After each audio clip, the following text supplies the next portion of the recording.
Muy buenos días, queridos hermanos, feliz sábado, el Señor les bendiga.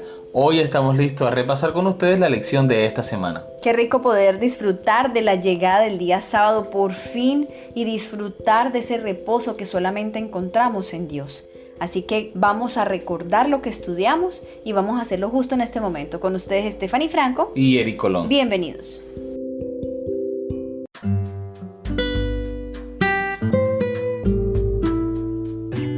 Muy bien, la creación, el Génesis como pilar, parte 1. ¿Fue el hombre creado por la mano de Dios o es el resultado de la evolución de las especies?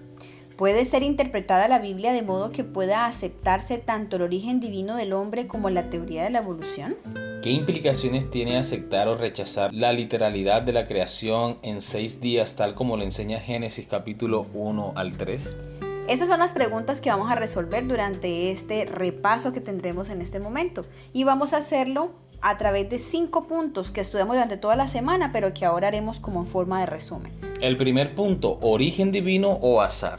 Segundo punto, días literales o grandes periodos. Tercer punto, sábado o domingo. Cuarto punto, matrimonio u otras uniones. Y por último, pecado y muerte o evolución y supervivencia. Muy bien, vamos a iniciar entonces con el primer punto, origen divino o azar. Génesis capítulo 1 versículo 1. En el principio creó Dios los cielos y la tierra. Los filósofos llevan siglos intentando dar respuesta a 3 preguntas básicas. ¿De dónde vengo? ¿Quién soy? ¿A dónde voy? La Biblia por su parte responde estas preguntas desde sus primeras páginas. No fuimos frutos del azar, sino que hemos sido creados por Dios con un propósito santo. Amén. También nos enseña la preexistencia de Dios y su intervención personal en nuestra creación. Toda la divinidad, un único Dios en 3 personas, participó en nuestro origen. En Génesis 1:26 lo encontramos cuando dice, hagamos al ser humano. También podemos ver Génesis capítulo 1 versículo 1 y Colosenses capítulo 1 versículo 6. Podemos tener la esperanza de que Jesús, que hizo el universo, completará finalmente lo que empezó. Hebreos capítulo 1 versículo 2. Es maravilloso, amor, que nosotros como cristianos tengamos seguro quiénes somos. Somos creados por Dios, tenemos un propósito santo, el Señor nos creó a su imagen conforme a su semejanza, fuimos creados para la gloria de Dios y nuestro destino final está con Dios en el reino de los cielos. Y lo más hermoso es que no tenemos que buscar las respuestas a estos 3 interrogantes en ninguna parte. La Biblia misma nos la da y el Señor nos la pone en las manos. Así que vamos a leer más y a darnos cuenta quiénes somos, de dónde venimos. Y más aún, ¿a dónde vamos? Sabemos bien que vamos para el cielo, pero que tracemos esa ruta para que nos lleve hasta allá. Qué bueno es que nosotros como cristianos podemos abrazar esta verdad de la palabra de Dios y todas las noches podemos dormir confiados. Amén. Muy bien, siguiente aspecto. Días literales o grandes periodos. Génesis capítulo 1 versículo 5. Y llamó Dios a la luz día, y a las tinieblas llamó noche, y fue la tarde y la mañana un día. En un intento de armonizar la Biblia con la evolución, se ha querido interpretar el término día de forma metafórica, como grandes periodos de tiempo. El simple hecho de que estos días se dividen expresamente en periodos de noche y mañana realza la idea de que los días de la creación son periodos de 24 horas. No hay ninguna indicación de que exista algún intervalo entre esos días, sino que componen una semana consecutiva, día segundo, día tercero y así sucesivamente. Este es el fundamento del mandamiento del sábado. Éxodo capítulo 20 versículo 8 al 11. El Señor dice, acuérdate del día de reposo para santificarlo. 6 días trabajarás y harás todas tus obras, mas el 7º día es de reposo para Jehová tu Dios. No hagas en él obra alguna. Aceptar o rechazar la semana literal de la creación implica aceptar o rechazar la fiabilidad de toda la Biblia. Y es que algunos teólogos que también creen en la evolución teísta quieren tomar el texto bíblico que afirma que para Dios un día es como 1000 años y 1000 años como un día. Quieren utilizar este texto para referirse que los días a los que habla Génesis realmente no es un día literal, sino que es un día equivalente a 1000 años. Pero esto no tiene ni pies ni cabeza, no tiene ningún fundamento teológico. Primero porque Génesis no está hablando de profecía, simplemente está relatando cómo fue que Dios creó todas las cosas. O sea, no está en un contexto profético. Y segundo, la misma Biblia determina cuál es el periodo de tiempo de ese día. Y fue la tarde y la mañana el primer día. Y es que definitivamente nunca vamos a poder armonizar la palabra de Dios con cualquier tipo de teoría de evolución, como quieran llamarle. Definitivamente no concuerdan, porque es que Dios ha dejado en su palabra todo lo que necesitamos. ¿Qué más tiene que agregarle al ser humano? Exactamente, el ser humano, por el afán de responder sus propias preguntas haciendo de lado a Dios, no quieren hacer caso a lo que dice el texto sagrado. Y tan fácil que solo escuchar. Exacto. Muy bien, vamos ahora a compartir con ustedes un pequeño aparte de Ser semejante a Jesús del 22 de mayo. Los primeros 6 días de cada semana nos fueron dados para trabajar porque Dios empleó el mismo periodo de la primera semana de la obra de la creación.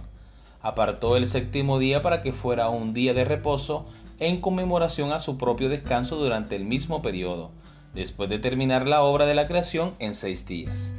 Pero la suposición infiel que pretende que los acontecimientos de la primera semana requirieron 7 periodos largos y de duración indefinida atenta directamente contra el fundamento del sábado del cuarto mandamiento. Hace oscuro e indefinido aquello que Dios hizo sumamente claro.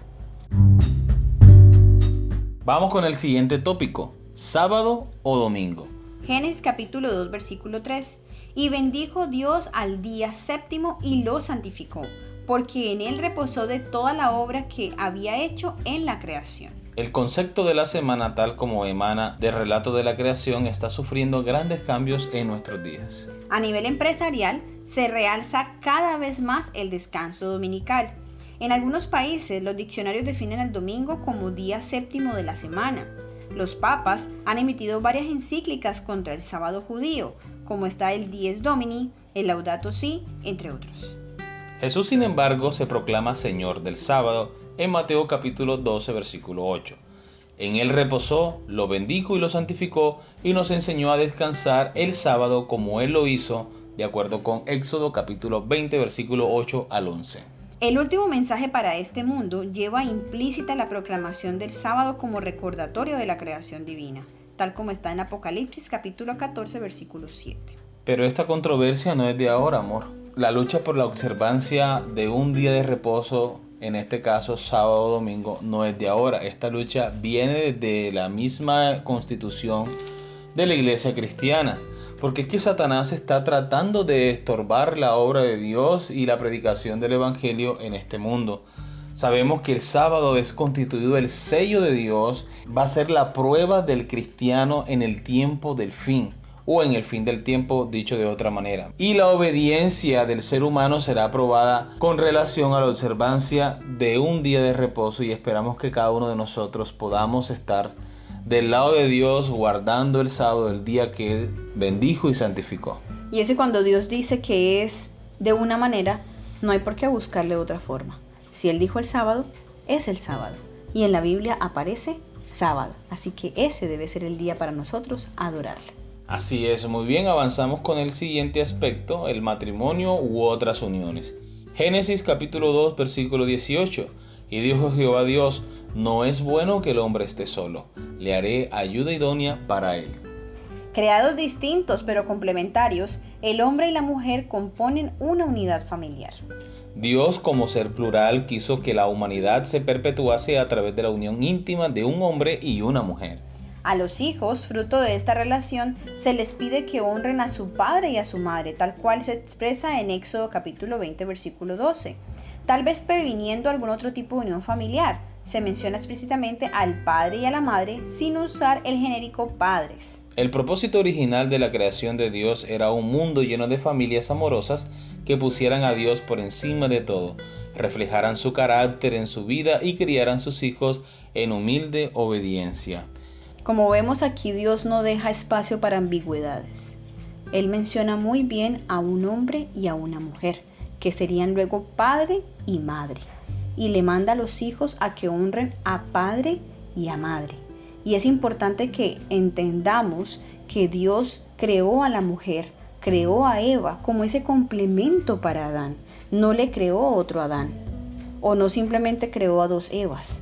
Simplemente creó a Adán y a Eva, porque Dios, que todo lo sabe, tenía claro en su mente que su propósito era familias.